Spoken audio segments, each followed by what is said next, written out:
terem visto que o negócio funcionou, é de ter inveja mesmo. Pode ser?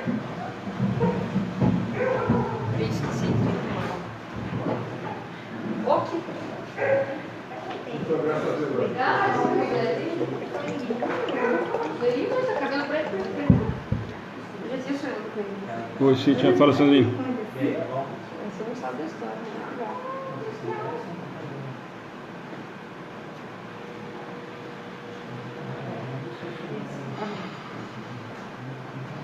E uma vantagem, não, agora não dá para falar, uma vantagem em relação ao grupo, principalmente,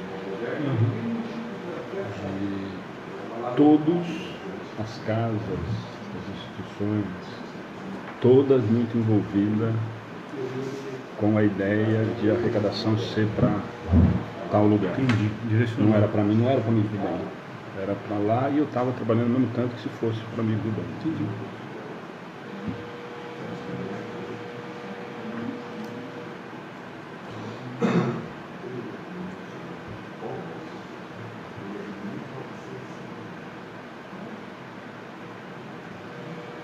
Esse mosquitinho vai ser bravo, hein?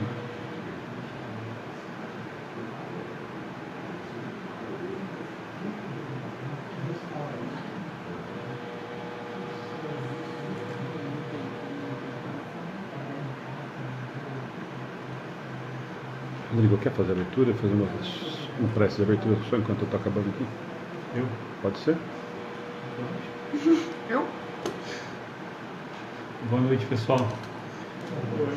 Sejam todos bem-vindos à casa na noite de hoje e que Jesus possa nos abençoar nessa noite. Antes de a gente começar os recados e as explicações do trabalho da noite, eu convido a todos nós a uma oração, a uma prece, para que possamos sintonizar com Deus, com Jesus. Deus, nosso Pai, Jesus, nosso Mestre, nosso amigo. Obrigado pelo dom da vida. Obrigado pela oportunidade de mais um dia, Senhor, onde juntos, na noite de hoje, estaremos bebendo da fonte pura do Teu amor, Senhor. Que no estudo do Evangelho da noite, nós possamos encontrar um caminho reto, Senhor, que nos leve até Ti, para que nos auxilie a tirar dos nossos corações mágoas, rancores, que o Teu amor permeie a nossa caminhada. Que assim seja, graças a Deus. Sim. Gente, boa noite. Alguns, a primeira vez que estão participando desse formato com a gente, né? E na internet também. O Gervásio já deu os recados dele. O Ana, até que você puder ir respondendo algumas hoje, porque nós não vamos conseguir. Então, só para explicar de novo, a ideia não é, né? Isso é uma conversa minha com o Rodrigo há quase um ano atrás. A ideia não inventamos nada, na verdade nós estamos só retomando o que era feito antigamente.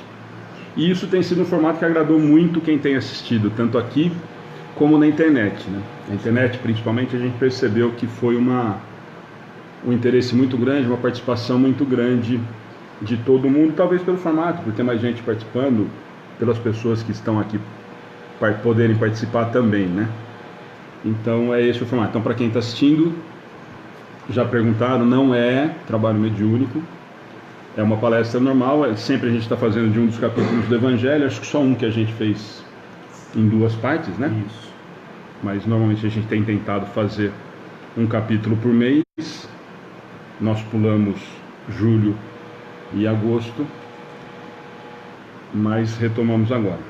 Então, para quem está participando, quem quiser fazer algum comentário, participar, daqui dá. Na internet não dá, aquilo que a gente fala sempre, como a gente não tem um mediador para ficar acompanhando, como a gente tem no livro de estudo que eu faço ao vivo, não dá para a gente responder todo mundo, mas depois a gente tenta entrar e responder um por um o que der para a gente conseguir atender. Os recados, festa das crianças. Graças a Deus os alimentos praticamente estão resolvidos. O que está faltando ainda é um pouquinho de molho, mas assim mesmo ainda tem dinheiro de doação, que caso não chegue o molho a gente consegue. Não, molho tem. Quantidade suficiente ainda não. Então, mesmo que precise, ainda a gente tem. Então, Paulão, na verdade assim, o sachê tanto faz, mas é que o pacote grande sai bem mais barato, né? Não, acho que tem, porque tem 30 lá que a menina doou. 30 o quê? 30 sachê. Então, 30 sachês são 6 quilos. Nós precisamos de 25 quilos. Bom, enfim, tem aí na planilha, depois a gente dá uma conferida, ainda está faltando. A única coisa que ainda falta para fechar mesmo é o molho de tomate, mas que é um negócio barato, que a gente, como tem as doações já, caso não chegue a doação, a gente já tem praticamente como resolver. A única coisa que está mais ou menos apertado, mas que também dá caso precise, é o pão da festa. Lembra que nós vamos fazer a festa no Boca no sábado? E como ele doa todo o almoço, a gente normalmente leva o refrigerante e leva o pão, que é uma coisa que ele normalmente não serve, né? E para a molecada a gente acha que acaba valendo a pena. Então acho que é só. Os brinquedos, chegou muita coisa, então a quantidade aparentemente dá. A única coisa que a gente gostaria de pedir, quem puder ajudar, é brinquedo de 10 a 14, que é complicado e nós não temos nada. Dani, o Wagner e o Rodrigo separaram com a gente semana passada. Assim, para vocês terem uma ideia, tem 250 de determinada idade e menina de 10 a 14 tem meia dúzia, que nós ainda forçamos um pouquinho, né? Principalmente menino. Então, não, e aí 10 a 14 nem menina e menino não temos quase nada. Então, se puder dar se alguém perguntar, o que mais está precisando é o brinquedo de 10 a 14. Os outros eu acho que não é demais ainda, porque a gente já deixa pronto para o outro ano, mas com essa quantidade que chegou e ainda tem as caixas que estão espalhadas, acredito que vá dar tranquilo de novo. Aquilo que a gente fala, até semana passada a gente sabia se ia fazer a festa, porque não ia dar. Esse ano tá de novo, nessa semana já apareceu. É de mãos dadas, né? O grupo. E agora, trouxeram mais um monte de brinquedo. Trouxeram tudo aquilo que a gente mandou, já embrulhado. Então, a gente queria, a partir de amanhã eu vou publicar, elas mandaram o logo pra gente, é um grupo de mães da cidade, chama de Mãos Dadas, são umas mães voluntárias que procuraram a gente e que nos ajudaram muito. Inclusive ontem conseguiram o refrigerante. O refrigerante, ela pediu para avisar que o moço, não sei se você vai falar, eu acho que você vai falar, quem quer, vai no funcionário e ela já vai deixar uma delas responsável. Junto com eles. Já assinar direitinho, para a gente não ter essa preocupação. E já vou. Os copos também, viu? Os copos do refrigerante de doar, elas vão tentar já. Não, então já. E é claro que a gente vai falar assim, tanto do grupo, como quem ajuda, quem vai estar oferecendo refrigerante é o Guaraná 15, então eles vão estar colocando a máquina lá para as crianças em vez do refrigerante. Então, assim, o refrigerante, como a gente estava pedindo, e a gente deixa claro que a gente usa o ano todo no projeto, no sábado lá. Então o refrigerante nunca é demais, a gente acaba usando o ano inteiro no projeto. Então se tiver gente doando refrigerante ainda pode continuar pegando, mas expliquem, nós vamos colocar na página e tal, nós ganhamos o refrigerante para a festa, sem ser as doações que a gente está arrecadando aí, tá? Mas o refrigerante para a gente é importante, a gente acaba usando o ano todo. Mais alguma coisa? Não. Aline, Rodrigo, Ana, mais algum recado? Delas estão se empenhando super bem, vão passar o nome de quem vai participar na qualidade. Enfim, os pães que ela confirmaram. Tá, então beleza. Então, gente, vamos começar? Para quem está acompanhando, aí tem os livros, quem quiser acompanhar, a gente normalmente acaba dando uma lida nos trechos mais importantes e depois a gente acaba discutindo em 3. E se alguém que está assistindo também quiser participar daqui, na internet realmente a gente não consegue responder, depois a gente tenta. Capítulo 8, bem-aventurados os que têm puro coração.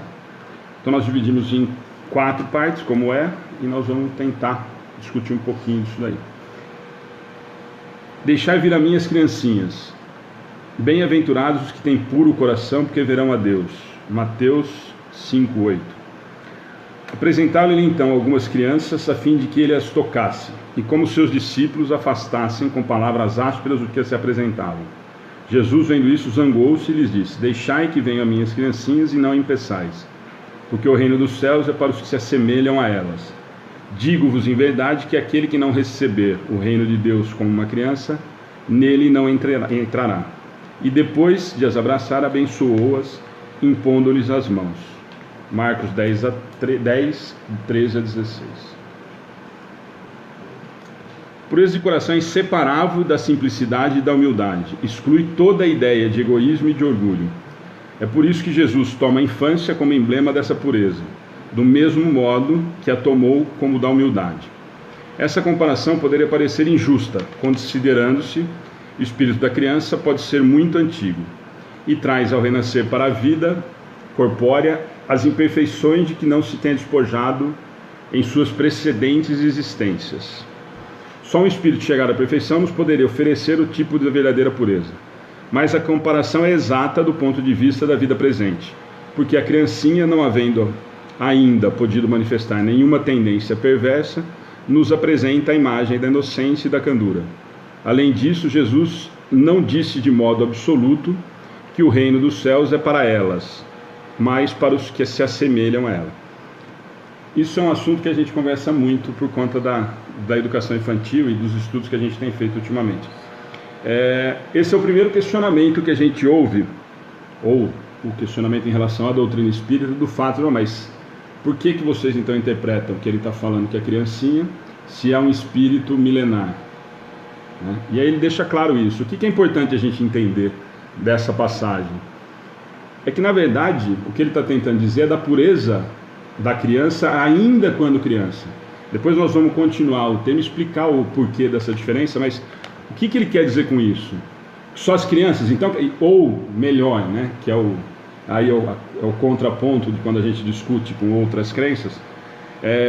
Então toda criança que desencarna, o simples fato de ser criança, ela merece o reino dos céus? Se ela é um espírito milenar, e se ela está vindo como aprendizado, tudo que ela tem moralmente é o que ela construiu até aquele determinado momento. Senão não seria justo, né? O simples fato. Ou uma brincadeira pior que eu fiz uma vez, ficaram bravos comigo, se a gente tivesse essa certeza absoluta de que seria uma existência só, e eu de fato amasse incondicionalmente meu filho, eu mataria meu filho, né? Ou não? Não vai para o céu? Se eu amasse incondicionalmente o meu filho e fosse uma existência só, e eu tivesse a certeza de que o meu filho iria para o céu, mata. Garantido no céu. Certo?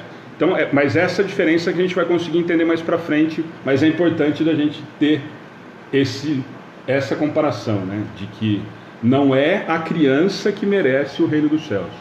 É a ingenuidade do começo da existência dela na reencarnação é que ele está tratando do assunto. Considerando-se que o espírito da criança já viveu, porque não se mostra desde o nascimento tal qual é, tudo é sábio nas obras de Deus. A criança necessita de cuidados delicados, que somente a ternura materna lhe pode dispensar. Ternura que se acresce da fraqueza e da ingenuidade da criança. Para uma mãe, seu filho é sempre um anjo, e assim deveria ser para cativar a sua solicitude.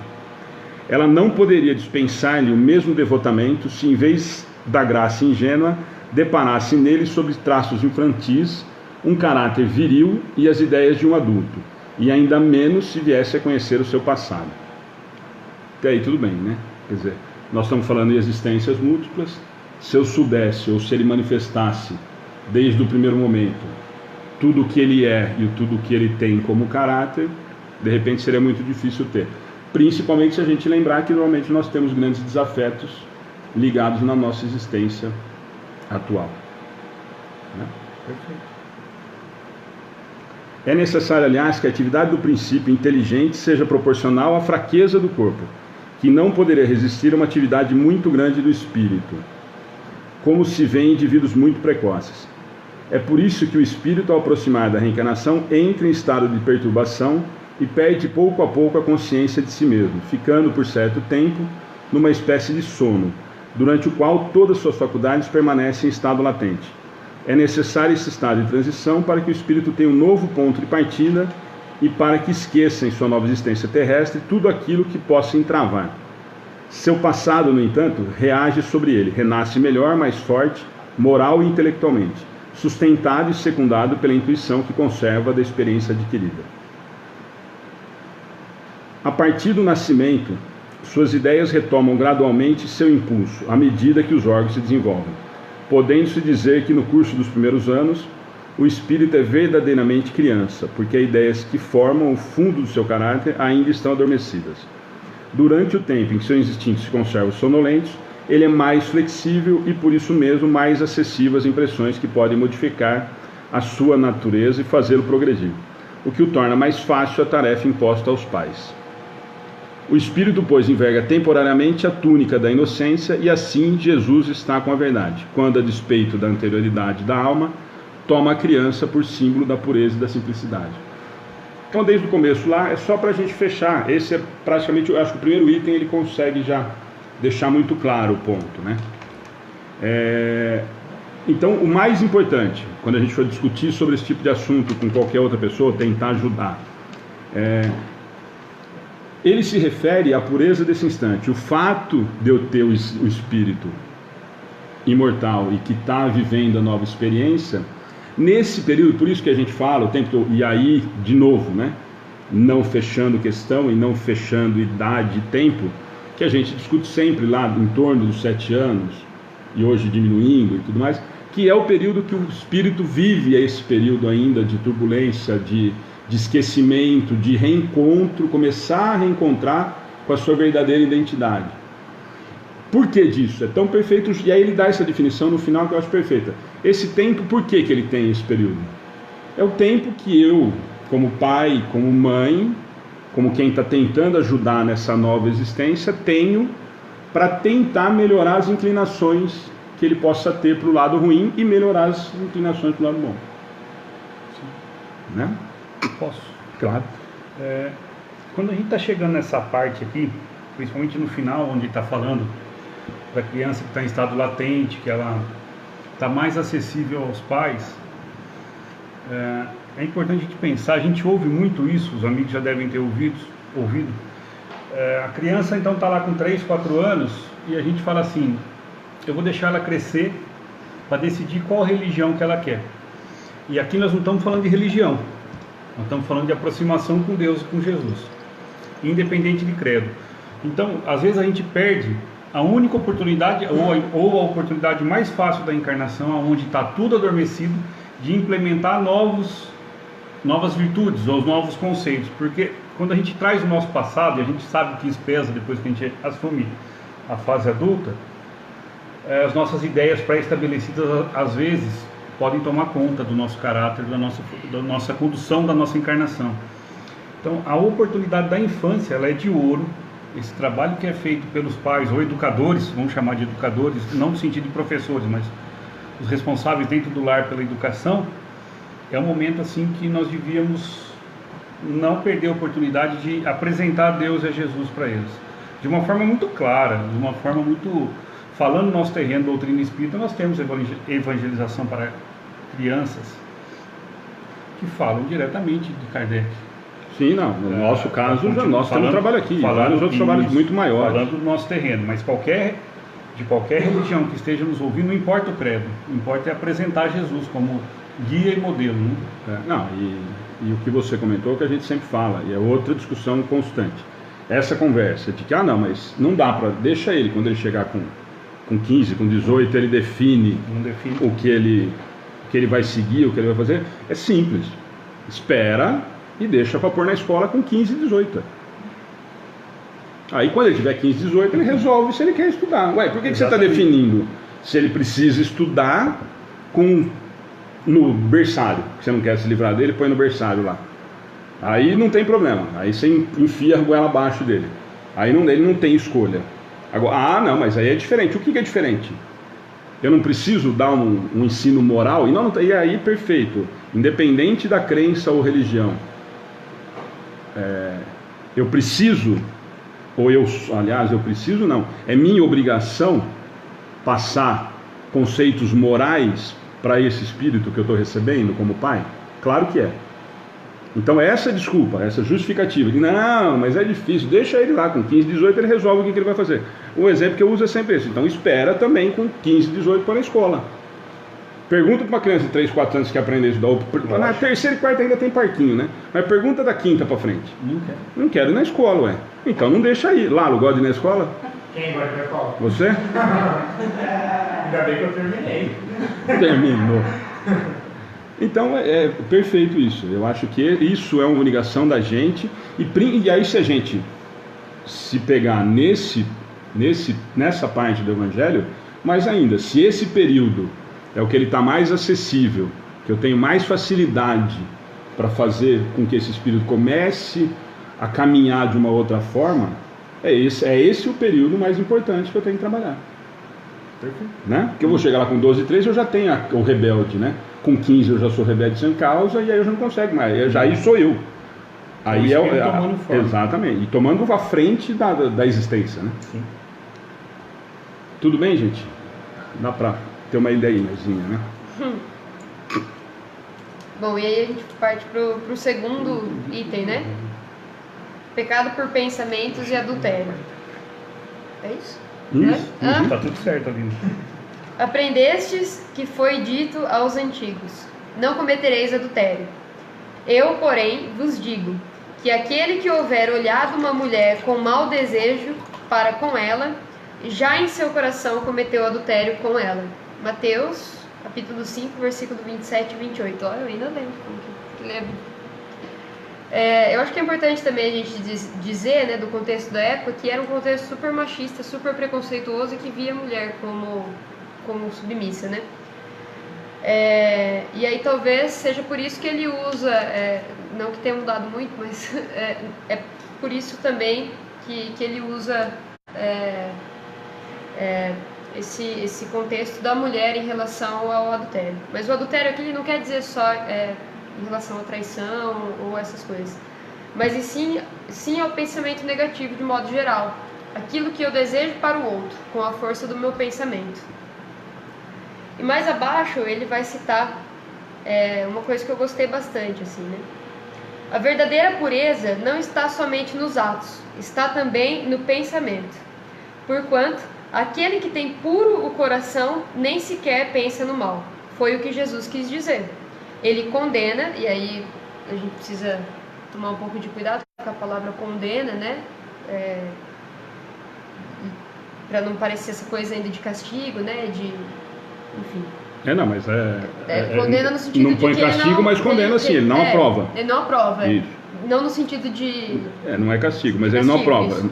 Não é aprovável. Condena o pecado mesmo em pensamento, porque é sinal de impureza. E aí ele continua, né?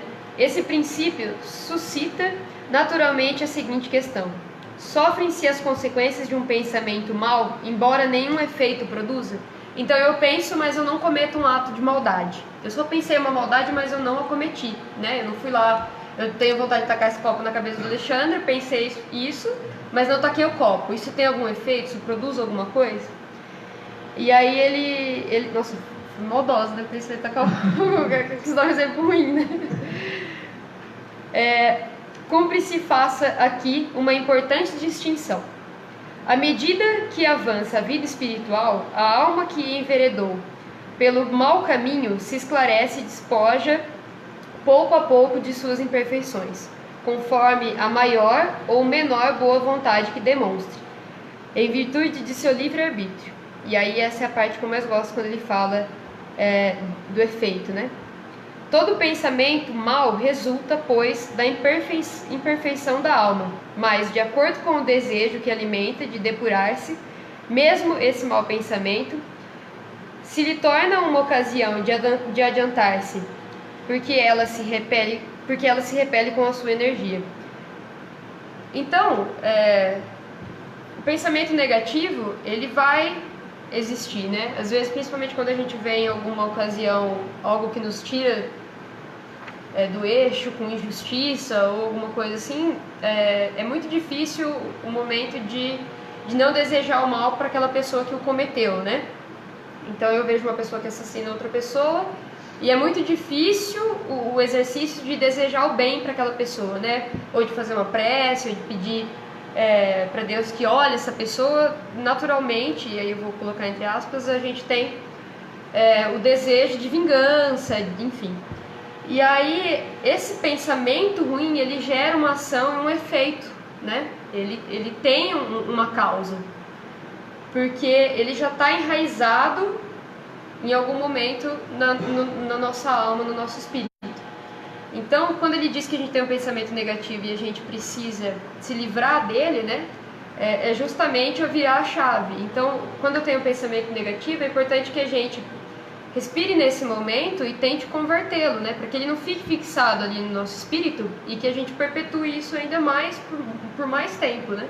Que a gente possa ir se livrando desses pensamentos que a gente tem.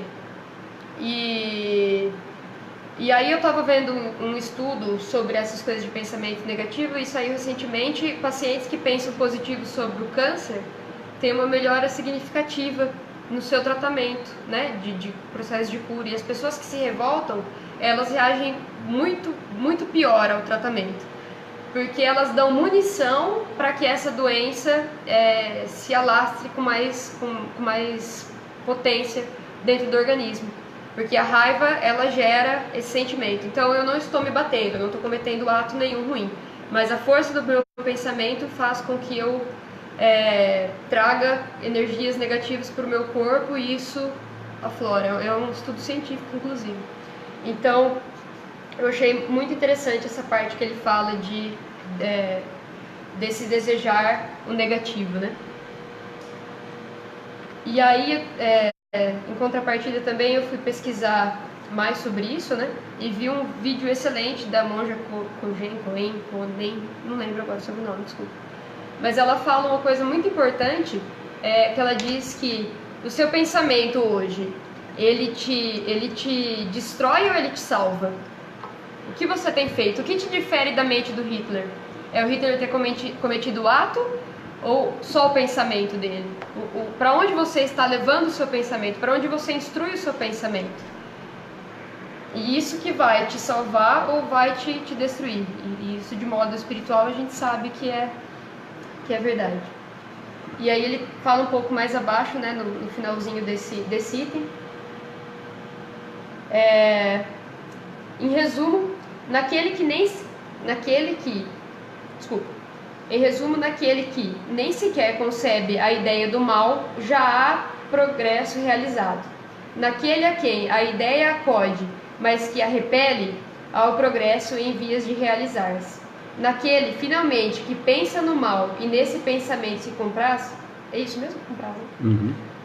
O mal ainda existe na plenitude da sua força. Então, além de pensar, eu cometo mal. O trabalho está feito, no outro está por fazer-se. Deus é justo, leva em conta todas as gradações na responsabilidade dos atos e dos pensamentos do homem. Às vezes tem gente que pensa tão negativamente que a gente é capaz de sentir a energia daquela pessoa só pela força do pensamento dela, porque o pensamento, antes de acontecer na mente, né, no cérebro, ele aconteceu no plano espiritual. Então ele já aconteceu a partir do momento que você processa. A Alice me disse isso uma vez e eu achei fantástico. Então a reflexão aqui, eu acho que desse trecho é em especial para que a gente pense nos nossos vícios, na maneira como a gente está conduzindo a nossa vida, e principalmente de não desejar o mal, né? E não só desejar, como não a si mesmo compactuar com as coisas ruins que estão acontecendo. Eu acho que vale a pena a gente tentar, no momento que a gente pensa uma coisa ruim, principalmente na atual conjuntura que a gente se encontra, a gente ter um momento de reflexão para que a gente promova a oportunidade de ter um pensamento negativo e tirar ele da gente. É isso. Foi um chute na minha cara, só isso que eu queria dizer quando eu... Mas não, exatamente isso, né? Mas mais uma vez, né, para quem está assistindo, para quem está acompanhando a doutrina no começo, A Monja está falando disso hoje, 2018. Estudos científicos estão falando sobre isso em 2018. Nós estamos com o Livro dos Espíritos, Evangelho, 1860 mais ou menos, antecipando tudo isso. Tem mais, né? Jesus já fala pra gente lá atrás, né? Mas aí nós temos toda essa explicação de afinidade e tudo mais, e a mesma coisa da história do câncer. Então, ou o poder da oração, que foi comprovado, está sendo comprovado cientificamente, é o poder da oração simplesmente, e aí cientificamente eu posso tentar não justificar pela existência do mundo espiritual ou de qualquer ser criador, posso tentar explicar como alguma coisa de energia, o que os espíritos já nos disseram que era. Sim. Certo? Então o mais importante é isso, quer dizer, o que eu vibro é o que eu recebo. Isso é extremamente importante da gente ter, né? Essa lição eu acho que ela é exatamente isso. Quer dizer, o que eu vibro, o que eu penso é o que vai estar me rodeando, né? É do que eu permito. Eu sou constituído, na verdade, do meu caráter se comprar. Do que e a palavra estava lá, na verdade, eu convivo com o que eu penso. Eu vou estar rodeado dos pensamentos que eu emito. E se é tudo energia, e a ciência vem comprovando a cada dia mais isso, então na verdade é essa a preocupação. E aí o lado do adultério, ele insiste em falar que ele não está falando simplesmente do adultério, mas que cabe, extremamente importante, a gente fingir que não faz parte, e que a gente está extremamente adiantado, moralmente isso não existe mais, o pensar, eu estou cometendo, e aí a palavra pecado, talvez é que fique mal colocada na realidade que a gente está imaginando, que a gente acaba levando para outra crença, mas é exatamente o não concordar. Quer dizer, eu estou cometendo uma infração na lei. O pecado, a definição hebraica é errar o alvo. Eu errei, né? O alvo é as leis de Deus, eu estou errando ela, quer dizer, eu estou em pecado. E a questão do adultério, a palavra adulterar já quer dizer muita coisa. A adulteração de um documento, a adulteração de uma verdade, tudo e qualquer forma de adulteração é repreendido pela lei divina, né? O Tavinho está lembrando, agora eu ia deixar passar. Obrigado, Tavinho. Aniversário de Kardec amanhã, falando em Livro dos Espíritos, né? Legal. Então vamos lá?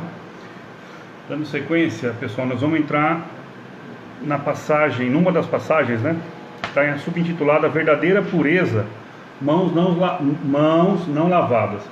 Só para contextualizar, aqui é aquela célebre passagem de que Jesus vai nos repreender de que o importante não é o exterior, e sim o que tem dentro de nós, né? De novo, a questão do pensamento, do que você sente, enfim, como você age. Aqui são algumas passagens dele com os escribas e os fariseus.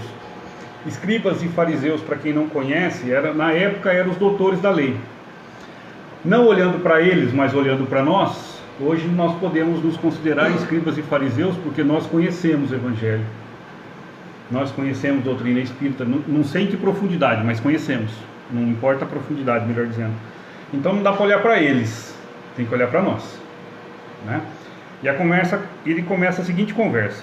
Então os escribas e fariseus que tinham vindo de Jerusalém se aproximaram de Jesus e lhe disseram: por que teus discípulos violam a tradição dos antigos, pois não lavam as mãos quando tomam as refeições? O que vem para Jesus é algo exterior, e ele devolve a reflexão para nós.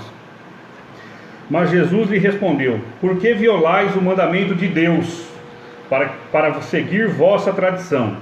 Olha o humano e o divino, né? A gente trocando já essa situação. Pois Deus fez este mandamento: honrai pai e mãe, e este outro: aquele que disser palavras ultrajantes a seu pai ou sua mãe, seja punido de morte. Mas vós outros dizeis: aquele que disser ao pai ou à mãe, toda oferenda que eu faço a Deus aproveita-se a vós, este satisfaz a lei, ainda que depois disso não honre e não assista seu pai e sua mãe. Assim tornastes inútil o mandamento de Deus pela vossa tradição. É importante a gente dar uma refletida aqui, porque ele está falando claramente de um dos mandamentos: honrar pai e mãe. E os escribas da época doavam muitas coisas às igrejas, faziam muita coisa para fora, dizendo que, imaginando que estariam quites com a lei, e não honravam o pai e a mãe dentro de casa. Não cumpriam com a piedade filial de amparar os pais na velhice. Mas isso pode pular, isso não acontece mais, pode nem Por isso- tocar nesse assunto. Por isso que eu chamei a reflexão para nós temos que olhar para dentro de casa, né? Literalmente. Então vejam bem, a gente vai propor para Deus e para Jesus, e a gente faz essas trocas às vezes com Ele, propondo para fora algo exterior, quando na verdade o processo está aqui dentro. Você está mostrando, nós queremos mostrar que nós somos bons, mas não cumprimos com um dos mandamentos, honrar pai e mãe, por exemplo, né? E ele continua. Por isso que Jesus ele é até hoje nosso mestre e nosso guia, mas ele não deixava de ser firme quando ele precisava de ser. Por isso que podemos ser firmes, mas não rudes, o que são coisas totalmente diferentes, né? Jesus nos repreende, hipócritas, e Isaías já profetizou sobre vós quando disse: este povo me honra com os lábios, mas seu coração está longe de mim.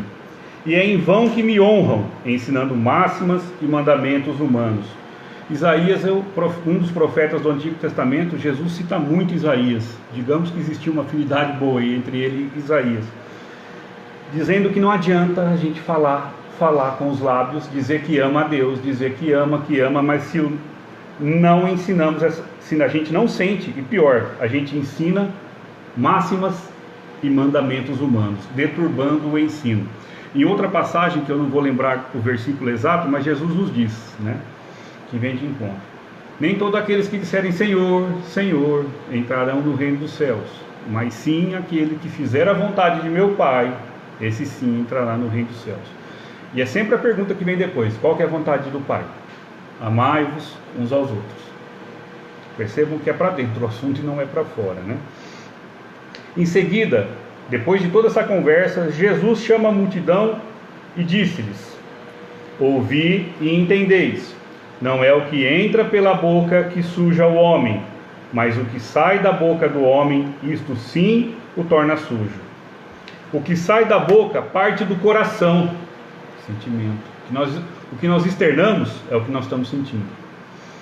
E é o que torna o homem impuro, pois é do coração que partem os maus pensamentos, os assassínios, adultérios, prostituições, roubos, falsos testemunhos, blasfêmias e maledicências. São essas coisas que tornam o homem impuro, mas comer sem lavar as mãos não os tornam impuro. Vamos deixar claro aqui uma coisa, que Jesus não está avalizando que a gente não lave a mão. Não é disso, porque senão a gente pode ter questionamento nesse sentido. Ele está nos chamando para uma reflexão muito maior. Por que eu faço o que é? Para que os outros vejam, para que eu receba os aplausos do mundo, mas não sou capaz de controlar o que tem aqui dentro de mim. Ele está dizendo que é do nosso coração que surgem todas as maldades que nós somos capazes de fazer. Por que do coração? Porque está ligado a sentimento. Porque no nosso coração deveria ter só bons sentimentos. Mas nós, no mundo de prova e expiação, sabemos, né, Alexandre, Aline, que não é disso que é formado o nosso coração em 100%. Alguma colocação que você queira fazer? Porque o assunto é um pouco mais extenso. Não, é só em relação a não só isso, como o grau de importância, né? É isso que ele está tentando dizer, né? Quer dizer, mesmo o fato de, olha, você precisa lavar a mão, mas isso é de menos para a história toda, né? Então é isso que eu falo, são coisas tão simples que a gente acaba passando, e aí tem os grandes sábios e tal, que tentam complicar tanto. É exatamente isso, quer dizer, o grau de... O que é mais importante? Sua ação no bem ou lavar a mão por meio? Ação no bem. Porque eles foram questionados por isso, né? Por que seus discípulos não fazem? Estão fazendo errado. Que os antigos, quer dizer, Jesus já começa. É importante que os antigos ou que o Pai, né, determinou. E é importante que a gente preste atenção, ó, na sequência do que eu terminei. Os discípulos vão chegar nele e vão dizer assim: sabe que os fariseus, ouvindo o que acabaste de dizer, ficaram escandalizados? Preste atenção como nós somos difíceis. Jesus deu uma aula de boas maneiras, de como reformar um coração, de como modificar a nossa existência. E a gente fica escandalizado quando a gente ouve essas coisas, né? E foi isso que aconteceu com os fariseus da época. E Jesus responde aos discípulos: toda planta que não foi plantada por meu Pai Celeste será arrancada. Deixai-os, são cegos conduzindo cegos. Se um cego conduz outro cego, ambos caem no buraco. Mateus capítulo 15, versículo de 1 a 20. Jesus está dizendo para nós o seguinte, que toda planta, quer dizer, todo que não foi semeado por Deus, porque assim, ó, as leis divinas nos é apresentada com doutrina do Espírito são eternas e imutáveis. As leis dos homens modificam, ou não modificam? Muito. A gente já viu leis de 50, 60 anos atrás que foram modificadas hoje. Jesus está dizendo assim, ó, fica tranquilo, que não for plantado por Deus vai ser arrancado, o que é do homem não vinga, né? E fala mais, são cegos conduzindo cegos, porque assim, ó, eu tenho um tapume no meu rosto que não percebo e não compreendo que eu estou seguindo leis ou situações que não melhoram a minha evolução, e mais do que isso, convenço pessoas a me seguirem. Então são cegos conduzindo cegos. Vão cair aonde? No buraco. E o buraco não é só forma de expressão. Nós estamos falando do buraco, né, do desnível moral, porque a gente vai caminhando contra a moral do Cristo e a gente sabe para onde nos leva isso. Mundo de prova e expiação, que é onde a gente está ainda, né? E esse conduzindo cego, para aproveitando a discussão das últimas 3 semanas, né, com alguns palestrantes, alguns amigos no final das palestras, isso aparentemente, quando a gente fala, eu já vi muita palestra espírita falando, nossa, isso a gente vê muito em outras religiões e tal. Não, infelizmente a gente tem visto muito aqui dentro do movimento espírita, esse tipo de coisa. Uma venda de uma coisa sem o estudo, sem aprofundamento doutrinário, e se fala o que se acha, né? E não o que a doutrina diz. Eu encaixo o que me interessa, isso é um cuidado que a doutrina espírita tem que ter muito, e a gente tem discutido muito isso. Nossa, mas eu vou lá porque na doutrina espírita pode tudo, como em qualquer outra. Sim. A única coisa pra gente, que fica muito claro, que vai se bater sempre no livre-arbítrio e na consequência. Plantação e colheita, lei de ação e reação, simples assim. Então a gente tem 1000 situações de explicar. Então isso tem acontecido muito também aqui. A gente escuta muito isso em algumas palestras, alguns expositores discutindo isso e tentando jogar isso, porque como se as outras crenças, as outras religiões estivessem passando de maneira errada ou equivocada. Dentro do movimento espírita nós temos e tem acontecido muito isso.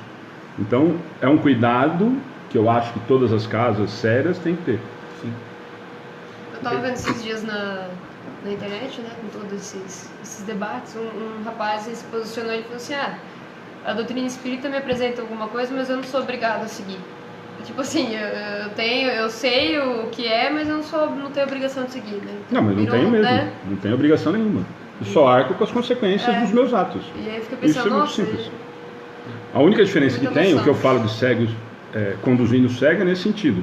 Só a gente tomar cuidado para não se levar ou não se deixar conduzir em relação a isso. Quer dizer, se eu não tiver uma preocupação doutrinária, uma preocupação de realmente entender para poder passar para frente essa informação, eu estou fazendo mais mal do que bem. Sim, eu estou distorcendo a informação. Item 9. Para a gente voltar, continua a mesma reflexão. Enquanto ele falava, um fariseu, lembra do fariseu, né, doutor da lei, pediu que ele almoçasse em sua casa. E quando os fariseus, os escribas faziam isso com Jesus, sempre tinha a ideia de fazer alguma pegadinha para Jesus. Era né? de sacanagem. Era para ver se Jesus tropeçava, né? Jesus, indo até lá, pôs-se à mesa. O fariseu começou então a dizer consigo mesmo. O que quer dizer consigo mesmo? Pensar. E o magnetismo de Jesus era tão profundo que ele captava isso, né? E ele estava pensando, por que ele não lavou as mãos antes de jantar? Ele não externou isso para Jesus, mas o Senhor lhe disse, vós outros fariseus, tende grandes cuidado em limpar o exterior do copo e do prato, mas o interior de vossos corações está cheio de rapinas e iniquidades. Rapinas, futilidades, pensamentos ruins, iniquidades, nada que se aproveite, vícios, virtudes, enfim. Insensato que sois, aquele que fez o exterior também não faz o que está por dentro? Está fazendo uma interrogação para nós. Nós somos capazes de fazer para fora? Por que eu não limpo o meu coração? Por que eu não tiro toda essa iniquidade, toda essa maldade que dentro de mim? Não é um processo simples, a gente sabe disso, mas é uma conversa, uma outra história, né? Mas está convidando para que a gente pare de reparar também no outro, pare de julgar o outro pela forma como ele se apresenta e comece a olhar o que tem por dentro das pessoas também. Facinho, né? Mole. Agora, o item 10, eu preciso que a gente vá no penúltimo parágrafo. No meu começa assim, ó, o objetivo da religião. Todos acharam? Tá assim, ó, o objetivo da religião é conduzir o homem a Deus. Olha só, vamos reforçar isso. Qual é o objetivo das religiões? É conduzir o homem a Deus. Ora, o homem só chega a Deus quando está perfeito. Né? Nós, no doutrina espírita, todos somos destinados à perfeição. Aprendemos isso. Portanto, toda religião que não torna o homem melhor não atinge o objetivo. E não estamos falando de nenhuma religião aqui, nós estamos falando das formas, tá? Aquela sobre a qual se acredita ser possível apoiar-se para fazer o mal, ou é falsa ou foi falseada em seu princípio. Se eu me aproximo de alguma religião e uso ela para fazer o mal a alguém, ou ela é falsa, ou nós falseamos ela no princípio. Ela não foi feita em bases sólidas, que é no Evangelho de Jesus. E esse mal, aproveitando também tudo que nós temos falado, né? Parece que vão encaixando para variar, né? Esse fazer o mal também é eu me aproveitar da situação que nós estamos cansados de ver isso, né? Sim, é usar isso para prejudicar alguém, né? Ou em benefício particular, né? Então, mas automaticamente eu estou prejudicando alguém, né? Tal é o resultado de todas as religiões em que a forma supera o fundo. O que é a forma? É os ritos, todo o que é para fora, né? O que é exterior. E quando ele está falando do fundo, ele está falando do fundo doutrinário. Quando nós estamos preocupados com o culto exterior, esquecemos da mensagem renovadora de Jesus. A crença na eficácia dos sinais exteriores é nula, se essa crença não impede de cometer assassínios, adultérios, espoliações, dizer calúnias e fazer qualquer tipo de mal ao seu próximo. Vejam bem, eles não tá dizendo aqui que não é para fazer sinal exterior, mas que ele não serve para nada, se isso não impedir de eu fazer todo o mal, né? Ela faz, essas religiões, ela faz supersticiosos, hipócritas ou fanáticos, mas não faz homem de bem, se ela não impedir que a gente faça toda essa maldade, né? Não basta ter as aparências da pureza, é preciso, acima de tudo, ter a pureza do coração. Alguma conclusão? Eu acho que não, né? 12 minutos, vamos tentar fazer isso aqui para terminar? Vamos. Tranquilo? Ficou alguma dúvida, Nós vamos pessoal? precisar de setas. Tranquilo? Joia? Nos itens seguintes, escândalos. Se tua mão é motivo de escândalo, corta. Eu vou tentar resumir a passagem do Evangelho de Mateus, capítulo 17, de 6 a 10. Jesus está dizendo para nós... Deixa eu só aproveitar antes de começar, Não. porque isso como muita coisa, uma figura né? de linguagem. Então, não, mas porque é a mesma coisa de todas as outras passagens que a gente recebe crítica de quem não não acredita, não tem a mesma convicção, a mesma crença, né? Então, e aí ele vai falar no capítulo, mas antes de mais nada, porque senão antes já começa a chegar a mensagem antes daqui, né? Uhum. Então, ele não é para cortar a mão, né? Lógico que não. E nem para cortar os vícios. olho, isso. Então, É para cortar os vícios, né? porque o Lalo já se empolgou, ele vai chegar em casa, e não a dele, ele vai cortar dos outros. Essa passagem, para quem quiser... Essa passagem Ele já olhou para a mão, eu fiquei preocupado, então eu já avisei. Essa passagem está no Evangelho de Mateus, capítulo 18, versículo 6 a 10, quem quiser dar uma lida. Mas Jesus está falando, basicamente, se tem algo em nós que seja motivo de nos escandalizar, que depois ele vai dizer lá embaixo, que é chocar a moral ou a decência, se tem isso em nós, precisa ser cortado. É claro, quando ele está dizendo da mão, é uma figura de linguagem. Mas se eu tenho o costume de ser maledicente com o meu próximo, de cuidar da vida dele e não da minha, está pedindo que eu corte isso em mim. Aguinha na boca? Aguinha na boca, contar até 10, colocar água na boca. Se eu estou condenando o meu próximo só pela aparência, só porque eu acho do jeito que ele é isso que precisa ser cortado em mim. Então, se eu Arrumar um espelho melhor, né? ou trocar o espelho, né? Escandalizar o outro é isso, então. No sentido vulgar, escândalo se diz de toda ação que choca a moral ou a decência de uma maneira ostensiva. Por isso que Jesus fala, né, no final da passagem, que é melhor entrar com um olho só do que ter dois e ser precipitado no fogo do inferno, que é uma outra simbologia. E que adiantaria eu ter dois olhos se eles forem maus, no sentido de que eu só só capta as coisas maus do mundo e eu vou precisar arcar com isso. Nós não estamos falando de novo de um Deus castigador, punitivo, mas de um Deus educativo, que o erro cometido vai precisar ser ressarcido por quem cometeu ele, né? No último parágrafo do item 12, está assim, ó. No sentido evangélico, a acepção da palavra escândalo, tão frequentemente empregada, é muito mais geral. Por isso, em certos casos, não se compreende sua acepção. Escândalo não é somente o que ofende a consciência do outro, mas tudo que é resultado de vício e imperfeições dos homens. Toda má reação de indivíduo para indivíduo, com ou sem repercussão. Sabe quando o cara fecha a gente no trânsito? Não pode falar, só pensar o que nós... Isso é escândalo, porque nós reagimos a um impulso. Nós não agimos, não paramos, não refletimos, não botamos a aguinha na boca, né, Ana? O escândalo, nesse caso, é resultado efetivo do mal moral. Mal moral, gente. Esse é o maior que devemos ser combatido. Eu acho, Alexandre, que a gente pode fechar com essa frase aqui, ó. O escândalo, nesse caso, é resultado efetivo do mal moral. Quando a gente chega num capítulo chamado Bem-aventurados que têm puro coração, e vamos olhar para nós, o escândalo, nesse caso, é resultado do mal moral, é uma reflexão para dentro. Eu ainda tenho defeitos morais? E a resposta é minha para com Cristo, né? Nunca é para o próximo a prestação de conta, é de minha para com Deus.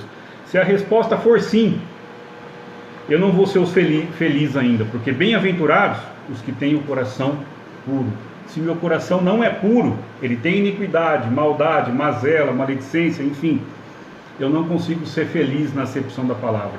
O máximo que eu consigo é ter satisfação, o que é muito diferente de felicidade. Felicidade nós vamos encontrar por várias definições. Eu entendo que a melhor delas é consciência tranquila. Que é onde há cobrança, né? Isso a gente precisa deixar muito claro. E aí quando a gente fala em felicidade, aparentemente de novo, né? Voltando para a ideia e para a condição moral que nós nos encontramos ainda. Felicidade ainda para a gente, e ainda está muito longe talvez da maioria de nós conseguir entender isso de verdade, né? Sim. Que a gente acaba reproduzindo, mas eu acho que ainda não está sentindo realmente enraizado na gente, né? Eu ter, não, mas eu sou feliz, eu tenho uma família tranquila, eu tenho uma condição social razoável, eu tenho um bom emprego, eu tenho saúde e tal. Isso ainda é o olho da matéria, né? É o olho da condição moral que eu ainda não consegui entender o que é de verdade, essa felicidade que fecha essa questão, né? E aí esse consciência, que é o mais complicado, e a gente se engana até nisso, porque você vai falar isso, por exemplo, com a mocidade ou com a educação infantil espírita, essa consciência também ainda é dessa condição moral que nós temos, né? Sim, a gente entende a matéria só. Porque se eu conseguir te enganar, minha consciência está tranquila. Se ele não descobrir, a minha consciência parece que fica tranquila. Mas não fica. Então, mas aos olhos do momento que nós estamos vivendo ainda, se o erro que eu cometi, o adultério, a mentira, a maledicência, e não foi descoberta, e não foi descoberto em nenhum momento, aparentemente, isso, e a gente tem uma facilidade para esquecer isso, que é coisa fantástica. O que o outro fez, nós não esquecemos nem a pau. Tem 90 anos, o desgraçado está na cama e lembra do que ele falou com 15 na escola. Sim. Mas o que você falou ontem, você já esqueceu. Já não era mesmo. Também você lembra de cada coisa, hein? Tá vendo? A gente discute e você lembra das coisas que nós falamos lá atrás. Mas porque a condição moral que nós temos é exatamente essa ainda. É completamente ligada à matéria e ao mundo material, né? Nós não temos ainda essa consciência, já era para ter, né? Já está passando do momento da gente ter essa consciência um pouquinho mais aflorada, mas ainda está completamente ligada à realidade material, à realidade do mundo em que nós estamos vivendo nesse momento. Você me permite, mas Aline, desculpa, vai você. Não, pode ir falar. Na dessa questão de felicidade que nós estávamos traduzindo, que é a questão da parte material, Kardec questiona no Livro dos Espíritos, a questão 922, fica o convite para lerem. A pergunta é mais ou menos assim, pode ser que eu esqueça toda a transcrição, mas Kardec questiona o plano, os mentores da codificação, dizendo assim: a felicidade é um estado, né? Ele quer dizer assim, ó, na vida material onde nós vivemos, na matéria, a felicidade está ligada aos bens que possuímos. Se o que basta para um torna ele feliz com o que ele tem, automaticamente quem não possui se torna infeliz. Está dizendo assim, se eu tenho bens, dinheiro, riqueza, eu sou feliz. Nós sabemos que não, porque muitos nessa situação econômica deixam a vida pela porta do suicídio, porque falta algo muito maior do que isso, né? No fim da pergunta ele faz assim, ó: mas contudo há uma soma de felicidade comum a todo tipo de homem. Quer dizer assim, existe uma situação aqui na matéria que possa ser comum a todos os tipos de homem? E a resposta é assim, ó: para a vida material, a posse do necessário. E a gente precisa entender como a posse do necessário, como Deus soberanamente bom e justo, que entrega a todos os seus filhos segundo as suas obras. Tudo que eu tenho nesse exato momento, materialmente falando, é o necessário para que eu seja feliz aqui nessa encarnação. Ah, mas Rodrigo, como é que eu vou ser feliz sem dinheiro?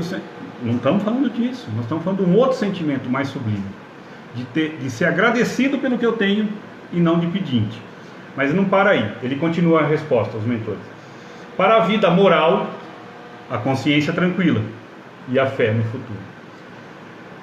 Tentando fazer um resumo disso para fechar com o Alexandre tocou, se nós formos felizes com o que nós temos e com isso tivermos a nossa consciência tranquila de que eu faço o melhor sempre para mim e pelo próximo, e confiar nas promessas que Jesus nos fez, de que preparou um lugar melhor para nós, que a felicidade não é desse mundo, ou pedi e obtereis, né? Ajuda-te que o céu te ajudará, nós vamos conseguir construir a felicidade relativa ao que a Terra permite. Só que você olha para a resposta, eu particularmente acho ela fantástica, mas aplicar ela dá um trabalhão, cara.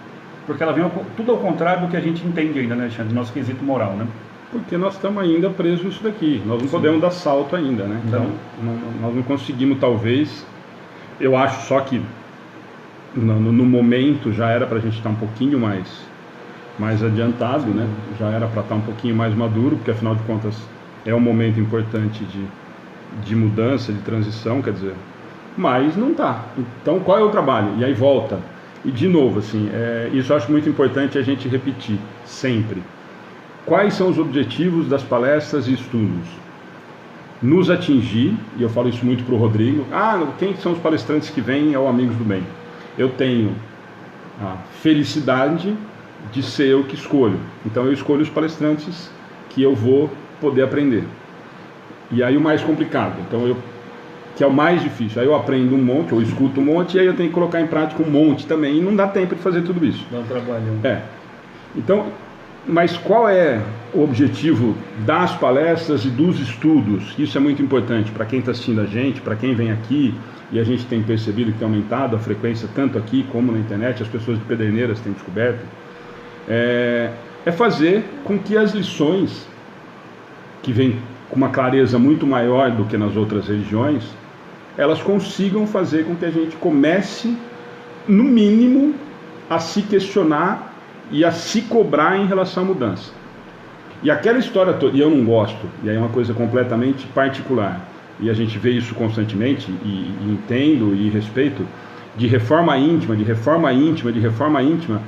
é legal, mas eu acho que virou um bordão, e é muito mais fácil a gente falar muito mais claro, que é o seguinte: todas as mensagens de todas as palestras que se tratam da palavra do Cristo, ou do estudo do Livro dos Espíritos, que nada mais é do que a gente tentar entender o que os Espíritos estão tentando facilitar para a gente, deram de mão beijada, mastigadinho para a gente tentar colocar em prática. Esse é o papel. Então essa reforma íntima tão falada e tal, é só isso. É tentar pegar um pouquinho de cada palestra, de cada um falou, de cada um leu, do que vai ver na internet, e cuidado com a internet, pelo amor de Deus, em relação à doutrina espírita, principalmente, né? Que não fuja, né? Que é o que eu sempre falo para o Rodrigo e para os palestrantes amigos, não fugindo de Kardec, nós já estamos tranquilinho. A mensagem é segura. Essa nós não temos que se preocupar. Então é esse o objetivo, tá? Tanto das palestras como dos estudos, e das pessoas que a gente convida para participar com artigos na página ou participar com a gente.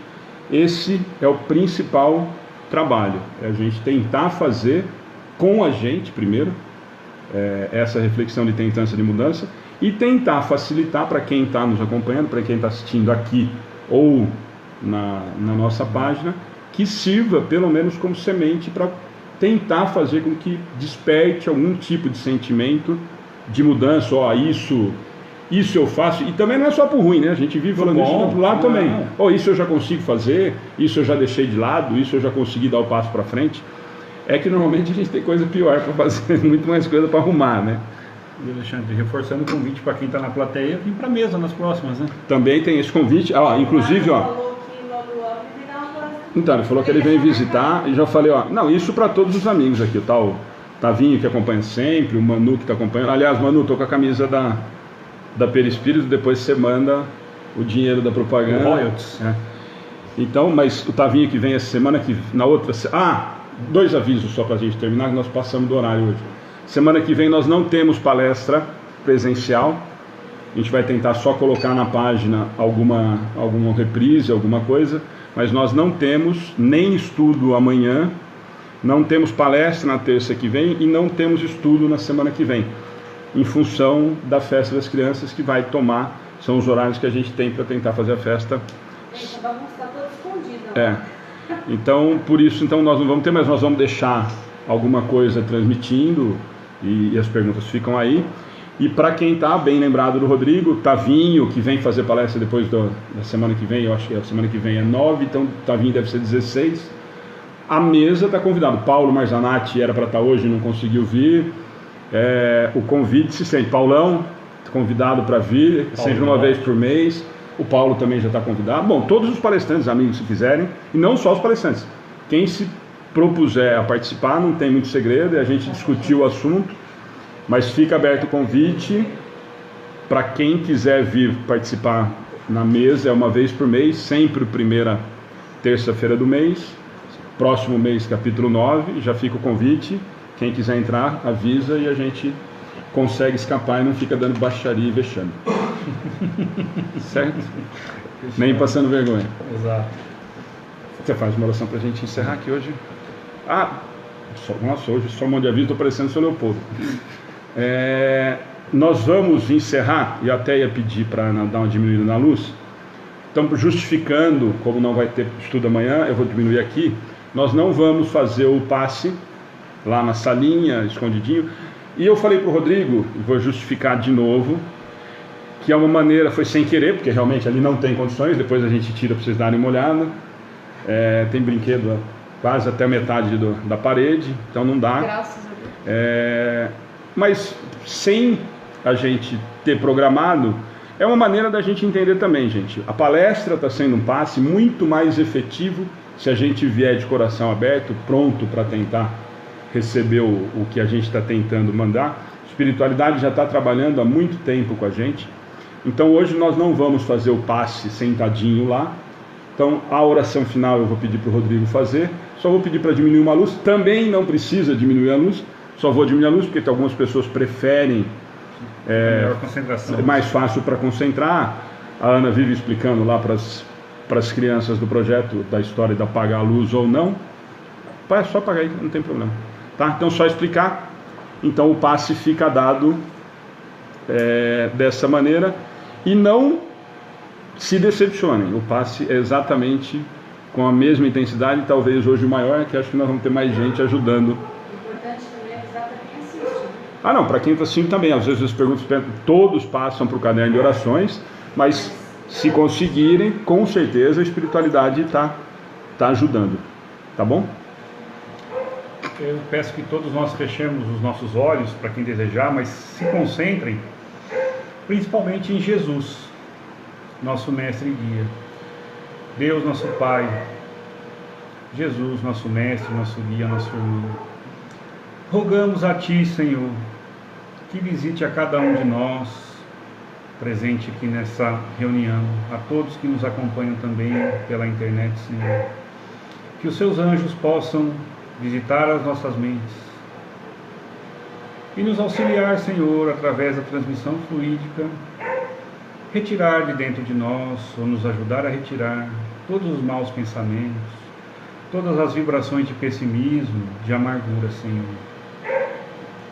Que nós, nessa noite, possamos trocar todos esses sentimentos ruins, malsãos, por sentimentos de paz, de amor, de ânimo, Senhor, de renovação. Que a sua misericórdia se estenda sobre todos nós, Senhor. O Senhor nos prometeu que onde um ou mais estivessem reunidos em teu nome, o Senhor estaria conosco. E sentimos, ó Pai, ó Jesus, a tua presença. A acalmar, a balsamizar os nossos corações, na certeza de que juntos somos mais fortes, Senhor.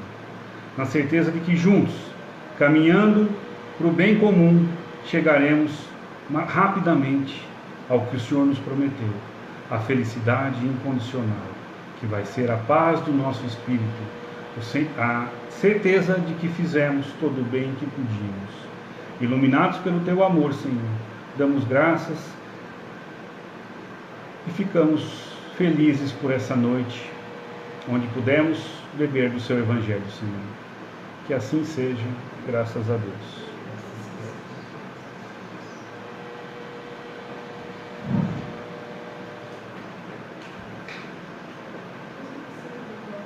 Thank you.